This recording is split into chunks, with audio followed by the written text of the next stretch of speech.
아침에 소변을 보고 고개를 숙였는데 변기 안에 거품이 뽀글뽀글 떠 있는 걸 보신 적 있으신가요? 그냥 물살이 새서 그런가? 대부분은 그렇게 넘기십니다. 하지만 그 거품이 1분, 3분 계속 사라지지 않는다면요? 그건 단순한 현상이 아닙니다. 신장이 조용히 망가지고 있다는 경고일 수 있습니다. 저는 40년 넘게 내과 전문의로 일하며 소변에 거품이 자주 생긴다는 환자들을 많이 봐왔습니다. 대부분은 그냥 넘기다가 뒤늦게 신장 기능이 심하게 나빠진 상태에서 오셨죠. 오늘 이 영상에서는 많은 분들이 그냥 넘기는 거품 소변의 정체, 그리고 절대 놓쳐선 안 되는 신장의 위험 신호, 마지막으로 단백뇨를 줄이고 신장을 살리는 실천 가능한 방법까지 누구나 쉽게 이해할 수 있도록 차근차근 알려드리겠습니다. 이 영상을 끝까지 보지 않으면 정말 후회하실 수 있습니다. 이미 거품을 한 번이라도 보신 적이 있다면 지금이 바로 당신의 건강을 되돌릴 수 있는 결정적인 기회입니다. 구독, 좋아요 지금 꼭 눌러주세요. 자, 이제 본격적으로 말씀드리겠습니다. 어느 날 오래 알고 지낸 지인분에게 전화가 왔습니다. 김 선생, 요즘 이상한 게 하나 있는데 아침마다 소변에 거품이 자꾸 생겨. 예전엔 없었는데 요즘 계속 그래. 이거 왜 그런 거야? 저는 조심스럽게 물었습니다. 혹시 요즘 몸이 붓거나 피로가 심하지 않으셨습니까? 그러곤 덧붙였죠. 소변 거품이 반복되고 오래 지속되면 신장 기능과 관련된 이상일 수도 있습니다. 가볍게 넘기지 마시고 정확한 소변 검사 한번 받아보시죠. 그 다음 주 그분이 정말 병원에 오셨습니다. 정확한 검사를 해보니 예상했던 대로 단백뇨가 나왔습니다. 그분은 이미 신장이 손상되기 시작한 상태였죠. 그날 이후로 저는 하나의 신호에 주목하게 됐습니다. 바로 소변에 생기는 거품입니다. 많은 분들이 그걸 대수롭지 않게 넘깁니다. 하지만 의학적으로는 절대 그냥 넘겨서는 안 됩니다. 소변이 변기에 떨어질 때 잠깐 거품이 생기는 건 자연스러운 일입니다. 물이 떨어지면서 공기와 섞이니까요. 하지만 건강한 사람의 소변은 거품이 금방 사라집니다. 1분도 안 돼서 다 없어지죠. 문제는 그 거품이 3분, 5분, 심지어 10분 넘게 그대로 떠 있다면 그건 분명히 이상 신호입니다. 이유는 아주 간단합니다. 그 거품의 정체는 바로 단백질입니다. 우리 몸속 단백질이 소변에 섞여 나온다는 건 신장이 그 단백질을 걸러주지 못하고 있다는 뜻입니다. 원래 단백질은 몸속에서 아주 중요한 역할을 합니다. 근육도 만들고 호르몬도 만들고 면역력도 지켜주죠. 그래서 단백질은 몸 안에 꼭 있어야 하는데 이게 소변으로 빠져나온다면 몸에 꼭 필요한 영양분이 줄줄 새고 있는 거나 마찬가지입니다. 그걸 걸러주는 기관이 바로 신장입니다. 신장은 일종의 필터, 체내 정수기 같은 역할을 하죠. 피 속에 섞인 노폐물을 걸러서 소변으로 보내고 좋은 영양분은 다시 몸으로 돌려보냅니다. 그런데 이 필터에 구멍이 생기면 단백질처럼 큰 분자도 그냥 새어 나와 버립니다. 이때 소변은 탁해지고 거품이 생기며 그 거품은 쉽게 사라지지 않게 됩니다. 단백질이 소변으로 빠져나온다는 건 이미 신장 필터가 망가지고 있다는 신호입니다. 그리고 그게 반복되면 신장은 점점 더 나빠지고 결국엔 투석이 필요할 정도로 망가질 수 있습니다. 문제는 신장은 아프지도 않다는 겁니다. 배가 아픈 것도 아니고 열이 나는 것도 아닙니다. 그저 몸이 조금 피곤하다, 붓는 느낌이 있다 정도죠. 그러다 어느 날 갑자기 큰 병으로 드러나는 경우가 많습니다. 그래서 저는 지금 이 영상을 보고 계신 여러분께 꼭 말씀드리고 싶습니다. 소변 거품은 그냥 지나치지 마십시오. 아무 증상 없어도 소변 위에 거품이 자꾸 생기고 오래 지속된다면 그건 분명히 단백뇨일 가능성이 있습니다. 단백뇨는 병 이름이 아닙니다. 신장이 안 좋다는 하나의 결과이자 경고입니다. 그 지인분은 다행히 초기에 발견해서 식단과 생활 습관을 바꿨고 지금은 상태가 많이 좋아졌습니다. 하지만 조금만 더 늦었으면 어땠을까 생각만 해도 아찔합니다. 혹시 지금 아침마다 거품을 자주 보셨던 분 계신가요? 그게 일시적인 현상인지 단백뇨의 신호인지 한 번쯤 꼭 확인해 보셔야 합니다. 저는 내일도 또 다른 환자분을 만나 상담을 합니다. 하지만 오늘 이 자리에서 여러분께 가장 먼저 알려드리고 싶었습니다. 신장은 아프기 전에 지켜야 한다는 것, 그리고 그 시작이 바로 거품 소변이라는 것. 소변에서 단백질이 빠져나오기 시작하면 몸 안에선 겉으론 보이지 않는 변화가 조용히 일어납니다. 그리고 그 변화는 생각보다 훨씬 더 깊고 오래 갑니다. 예전에 진료실에 오신 73세 박문식 어르신이 계십니다. 늘 혈압 관리도 잘하시고 식사도 조심하시는 분이었는데 최근 들어 이상하게 몸이 자주 붓고 옷이 자꾸 조이는 느낌이 난다고 하셨어요. 살이 찐 것도 아닌데 허리가 조이네요. 다리가 무겁고 눌렀을 때 꾹 들어간 자국이 안 없어져요. 그 말이 계속 마음에 걸렸습니다. 검사를 해보니 단백뇨 수치가 꽤 높았고 혈액 속 알부민 수치가 낮아져 있었습니다. 그분 몸에서는 단백질이 소변으로 빠져나가고 있었던 겁니다. 단백질은 근육, 혈관, 면역세포, 온몸의 기본 재료입니다. 그런데 이 중요한 재료가 매일 소변으로 조금씩 빠져나가고 있었다면 몸은 점점 약해지고 무너질 수밖에 없죠. 그 결과로 나타나는 게 바로 전신부종입니다. 단백질이 줄어드니까 혈관이 수분을 못 잡고 물이 피부 아래로 고이게 되는 거죠. 그래서 다리가 붓고 발등이 눌려 들어가며 복부까지 불러오는 경우도 있습니다. 박 어르신도 식사량은 똑같은데 몸이 점점 무거워진다고 하셨습니다. 그건 단순히 체중 문제가 아니라 몸속 단백질 손실로 인한 부종의 신호였던 거죠. 게다가 단백질이 빠져나가면 간에서 부족한 단백질을 보충하려고 지방을 더 많이 만들어냅니다. 이게 고지혈증, 지방간, 심장 부담으로 이어지게 됩니다. 그러니 단백뇨는 그저 신장만의 문제가 아닙니다. 몸 전체의 균형이 깨지는 시작점이 되는 겁니다. 또 단백질은 면역력을 지켜주는 재료이기도 하죠. 소변으로 계속 빠져나가면 감기도 잘 걸리고 상처가 잘 낫지 않고 작은 염증도 오래 갑니다. 박 어르신도 그러셨어요. 감기가 2주 넘게 가고 피부에 생긴 상처가 한 달이 지나도 안 아물었습니다. 그때 제가 꼭 드린 말씀이 있습니다. 단백질이 빠져나가면 몸의 기초가 무너집니다. 이건 단순한 수치의 문제가 아니라 생활 전반에 영향을 미치는 경고입니다. 무서운 건 이 모든 변화가 겉으론 아주 천천히 조용히 온다는 점입니다. 아프지도 않고 열도 없고 딱히 뭐가 문제인지 모릅니다. 그래서 더 위험하죠. 지금 소변의 거품이 계속되거나 몸이 자주 붓거나 유독 피곤함이 길게 간다면 한 번쯤 단백뇨 검사를 받아보시기 바랍니다. 그리고 무엇보다 중요한 건 식습관과 생활 습관을 바꾸는 용기입니다. 지금부터는 신장과 단백뇨를 망가뜨리는 음식과 일상 속의 잘못된 습관에 대해 구체적으로 말씀드리겠습니다. 단백뇨가 있다면 무엇보다 먼저 식생활부터 돌아봐야 합니다. 신장은 우리가 먹는 모든 음식의 영향에 직접적으로 반응하는 예민한 장기니까요.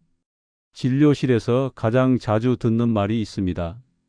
선생님, 저는 자극적인 거 안 먹어요. 그런데 막상 식단을 살펴보면 생각보다 자극이라는 게 숨어 있는 경우가 많습니다. 첫 번째는 바로 짠 음식입니다. 된장찌개 국물까지 다 마시고 김치도 하루에 3번씩 드시고 반찬과는 입맛 없다고 더 세게 하시고 소금이 많으면 혈압이 올라가고 신장 혈관에 압력이 세게 걸립니다. 그 압력은 신장의 필터를 찢어놓고 그 사이로 단백질이 빠져나오게 되는 거죠.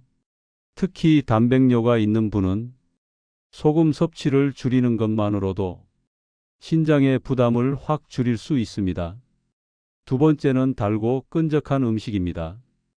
찹쌀떡, 시리얼, 케이크, 과일 주스, 특히 갈아 만든 주스는 섬유질은 사라지고 당분만 남아서 혈당을 확 올리고 신장에 강한 자극을 줍니다. 과일은 괜찮지 않냐고 하시지만 껍질째 생과일로 먹는 것과 즙으로 마시는 건 완전히 다릅니다. 거기다 탄산음료는 정말 치명적입니다. 실제로 연구에서도 탄산음료를 하루 2캔 이상 마시는 여성은 단백뇨 위험이 1.8배 이상 높다는 결과도 있었습니다. 세 번째는 과도한 단백질 섭취입니다. 고기, 계란, 치즈, 보양식, 몸에 좋다고 해서 많이 드시는 분들이 계시죠. 그런데 신장이 약한 사람은 단백질을 너무 많이 먹으면 오히려 독이 됩니다. 필터가 고장 나 있는데 계속 걸러야 할 단백질이 넘쳐나면 신장은 무리를 하다가 더 빨리 망가지게 됩니다. 특히 기름진 육류, 튀긴 고기, 양념이 센 음식은 무조건 줄이셔야 합니다. 이럴 땐 콩이나 두부 같은 식물성 단백질로 대체하는 게 훨씬 안전합니다. 마지막으로는 과도한 이뇨 자극입니다. 단백뇨가 있다고 하니 물을 많이 마시고 소변을 자주 보려고 커피, 녹차, 이뇨제 성분이 있는 건강차를 과하게 드시는 분들이 있습니다.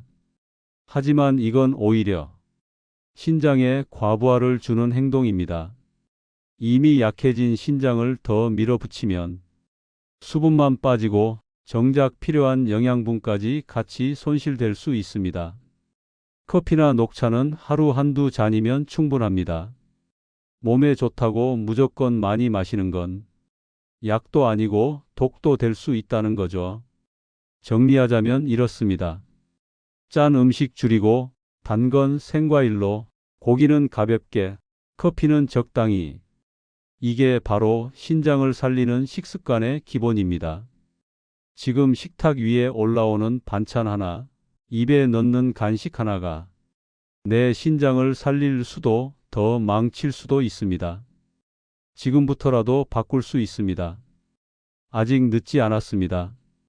요즘 저는 식탁 앞에 앉을 때마다 이 음식이 내 몸을 살리는지 망치는지 그 생각부터 하게 됩니다. 특히 신장이 약해진 이후로는 반찬 하나, 국 하나도 더 조심스럽게 고르게 되더군요.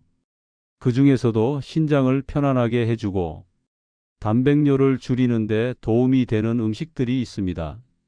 쉽게 구할 수 있고 먹기도 부담 없는 것들이죠. 먼저 저는 강낭콩과 팥을 자주 먹습니다. 강낭콩은 예전부터 붓기를 빼주는 콩으로 잘 알려져 있고 팥은 몸 안에 쌓인 노폐물을 깨끗이 씻어내 주는데 좋습니다. 밥 지을 때 강낭콩을 넣거나 가볍게 삶아서 반찬으로 먹어도 좋고요. 팥은 죽으로 끓여 드셔도 속이 참 편안해집니다.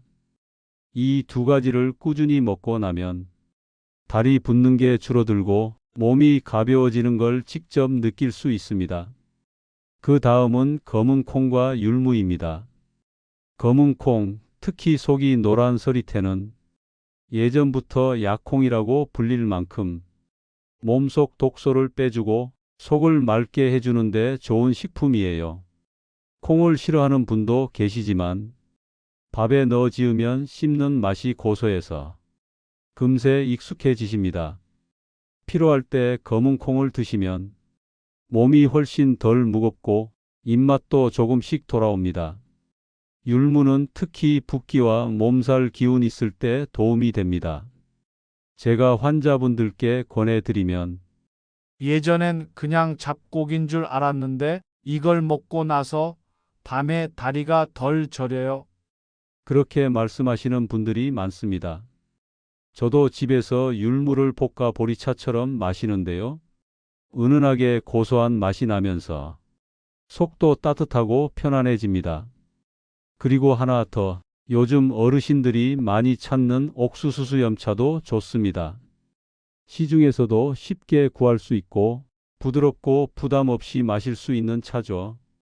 이 차는 소변을 부드럽게 잘 나오게 해주고 몸 안에 쌓인 것들을 자연스럽게 밀어내는 느낌이 듭니다.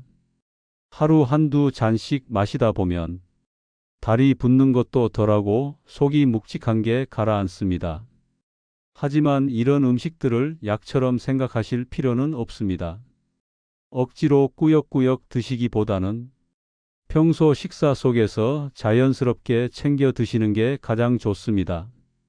콩밥을 지을 때 콩 종류를 섞고 반찬 하나는 파트로 된 걸 고르고 율무차를 집에서 물 대신 준비하고 옥수수 수염차는 외출할 때 보온병에 담아 나가고 이렇게 천천히 바꾸면 몸도 따라 바뀝니다. 무리하지 않고 매일 한 끼 한 숟갈을 바꾸는 것, 그게 바로 신장을 살리는 첫걸음입니다. 내가 지금 먹는 그 한 끼, 신장을 지키는 음식으로 살짝 바꿔보는 건 어떨까요? 그냥 소변에 거품이 좀 생긴 줄 알았어요. 설마 그게 병의 시작일 줄은 몰랐죠. 몇 해 전 저에게 진료받으러 오신 한 어르신이 하신 말입니다. 그분은 처음에 단백뇨 수치만 살짝 높았는데 1년 사이에 고혈압이 생기고 혈당도 점점 올라가기 시작했죠. 단백뇨는 그냥 소변에 단백질이 섞여 나오는 현상 같지만 사실은 우리 몸 전체 건강을 흔들 수 있는 출발점입니다. 신장이 약해지면 가장 먼저 혈압이 반응합니다. 신장이 몸속 물과 염분을 조절하는 역할을 하는데 이 기능이 무너지면 혈압이 천천히 하지만 분명히 오릅니다. 문제는 혈압이 오르면 신장은 더 크게 손상을 입게 된다는 겁니다. 신장과 혈압은 서로를 망가뜨리는 사이가 되죠. 고혈압이 시작되면 심장, 눈, 뇌혈관까지 문제가 퍼집니다. 단백뇨는 그렇게 몸 전체로 병을 번지게 합니다. 또 하나 많이 연결되는 질환이 당뇨병입니다. 혈당이 높아지면 작은 혈관들이 상하고 그 피해가 그대로 신장으로 갑니다. 이게 쌓이면 당뇨병성 신증이라는 큰 병으로 이어지기도 하죠. 그뿐만이 아닙니다. 단백뇨가 있는 분들은 시간이 지나면서 심장, 간, 눈, 발끝 어디 하나 문제 없이 넘어가는 곳이 없습니다. 소변에 거품 좀 있었던 게 이렇게까지 커질 줄 몰랐어요. 이 말 저는 진료실에서 수없이 들었습니다. 단백뇨는 단독으로 오는 병이 아닙니다. 항상 다른 병을 불러오는 문입니다. 그래서 저는 어르신들께 이렇게 말씀드립니다. 지금 단백뇨가 보인다면 신호를 받은 겁니다. 지금 잡으면 막을 수 있고 지금 무시하면 병이 줄줄이 따라옵니다. 병이라는 건 항상 조용하게 그리고 천천히 시작됩니다. 단백뇨가 보였다는 건 그 첫 단추가 끼워졌다는 뜻일지 모릅니다. 이 단추 지금 다시 끼워야 합니다. 그게 건강한 노후를 지키는 가장 빠른 길입니다. 소변에 거품이 자주 보여요. 근데 병원 가야 할 정도는 아니겠죠? 진료실에서 어르신들께 가장 많이 듣는 질문입니다. 그리고 저는 늘 이렇게 대답합니다. 거품이 며칠 이상 계속됐다면 그게 바로 병원에 오셔야 할 이유입니다. 신장은요, 겉으로 아무 말도 안 하는 장기입니다. 아프지도 않고 티도 안 납니다. 그러니까 소변이 신장이 보내는 유일한 편지입니다. 거기에 거품이 생긴다는 건 몸 안에서 뭔가 이상이 생겼다는 뜻이에요. 그럼 병원에 가면 뭘 보냐고요? 첫 번째는 아주 간단한 검사입니다. 소변 검사 한 컵이면 됩니다. 그 안에서 단백질이 섞여 나오는지, 혈뇨가 있는지, 염증 수치가 올라가 있는지를 봅니다. 보통은 소변에 단백질이 플러스로 표시됩니다. 플러스가 하나, 둘, 셋으로 늘어날수록 신장에 이상이 있다는 뜻이죠. 두 번째는 소변을 하루 동안 모아서 보는 24시간 단백뇨 검사도 있습니다. 이건 조금 번거롭지만 신장이 어느 정도 손상됐는지 보다 정확하게 알 수 있는 방법입니다. 그리고 필요한 경우엔 혈액 검사로 신장 기능 수치도 같이 확인합니다. 크레아티닌, 사구체역와율 같은 수치로 신장이 얼마나 일을 잘하고 있는지 보는 거죠. 이런 이야기를 하면 그렇게까지 해야 돼요. 하시는데요. 네, 그렇게까지 해야 됩니다. 왜냐고요? 신장은 증상이 나타났을 땐 이미 늦었을 가능성이 크거든요. 예전에 제게 진료 받으신 72세 여성 어르신이 계셨습니다. 소변에 거품이 보이기 시작했는데 설마 내가? 하고 3달 넘게 그냥 넘기셨어요. 그 후 다리가 붓기 시작했고 병원에 오셨을 땐 신장 기능이 절반 아래로 떨어져 있었습니다. 그분이 하신 말이 아직도 기억납니다. 처음부터 바로 검사했더라면 이럴 줄 몰랐어요. 그래서 말씀드립니다. 의심되면 망설이지 마십시오. 소변 검사는 어렵지도 않고 금방 끝납니다. 그 한 컵이 내 신장을 지킬 수 있는 가장 확실한 방법입니다. 또 이런 신호들이 있다면 꼭 검사를 받아보셔야 합니다. 첫 번째, 아침에 눈 떴을 때 얼굴이나 눈꺼풀이 잘 붓는다. 두 번째, 평소보다 자주 피곤하고 이유 없이 지친다. 세 번째, 밤에 다리가 자주 저리고 발이 무겁다. 네 번째, 체중이 갑자기 늘었거나 붓는 부위가 생겼다. 다섯 번째, 소변이 자주 탁하고 거품이 계속 보인다. 이 중에 2가지 이상 해당된다면 더 이상 미루지 말고 병원에 가보셔야 합니다. 건강은요, 의심될 때 보는 거지 확신이 생겼을 땐 이미 늦은 겁니다. 진단이 빠르면 치료도 가볍고 생활 습관만 바꿔도 좋아질 수 있습니다. 그 한 컵의 소변 검사, 그게 당신의 10년을 바꿀 수도 있습니다. 신장은 말이 없습니다. 그저 묵묵히 하루 24시간 내내 우리가 먹은 것, 마신 것, 그 모든 걸 걸러내며 일합니다. 그러다 어느 날 소변 위에 거품이 생기고 다리가 붓고 몸이 무거워지기 시작하죠. 하지만 그땐 이미 신장이 지쳐 있다는 뜻입니다. 그렇다고 겁먹을 필요는 없습니다. 신장은 조용히 망가지지만 조용히 회복될 수도 있는 장기입니다. 그 회복의 시작은 아주 단순합니다. 하루 3끼를 바꾸는 것, 한 모금의 물을 바꾸는 것, 밤잠을 1시간 더 자는 것, 이런 사소한 변화들이 신장을 다시 살리는 힘이 됩니다. 자, 지금부터 꼭 기억해 두세요. 첫째, 소금을 줄이세요. 국물은 조금만, 반찬은 싱겁게. 입에 간이 약하다고 느껴지면 그게 잘하고 있다는 뜻입니다. 둘째, 단 음식을 줄이세요. 과일은 꼭 씹어서 드시고 과일즙, 탄산음료, 단 간식은 멀리하세요.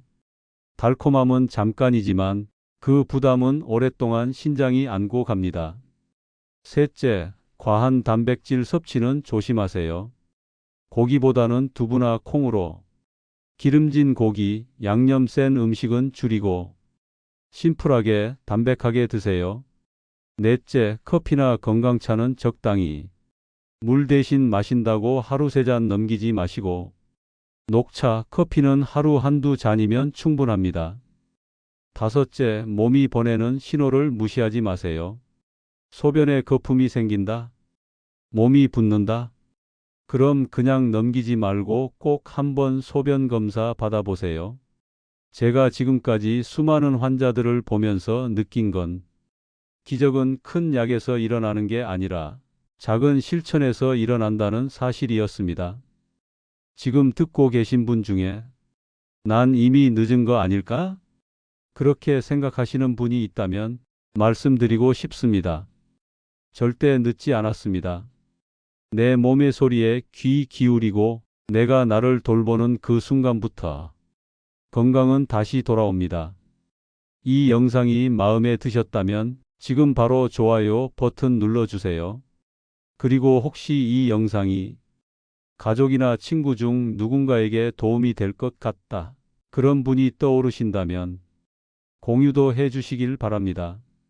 당신의 그 한 번의 클릭이 누군가에겐 큰 건강의 전환점이 될 수 있습니다. 또 궁금한 점이나 경험 나누고 싶은 이야기 있으시면 댓글에 남겨주세요. 다음 영상에서 다시 뵙겠습니다. 감사합니다.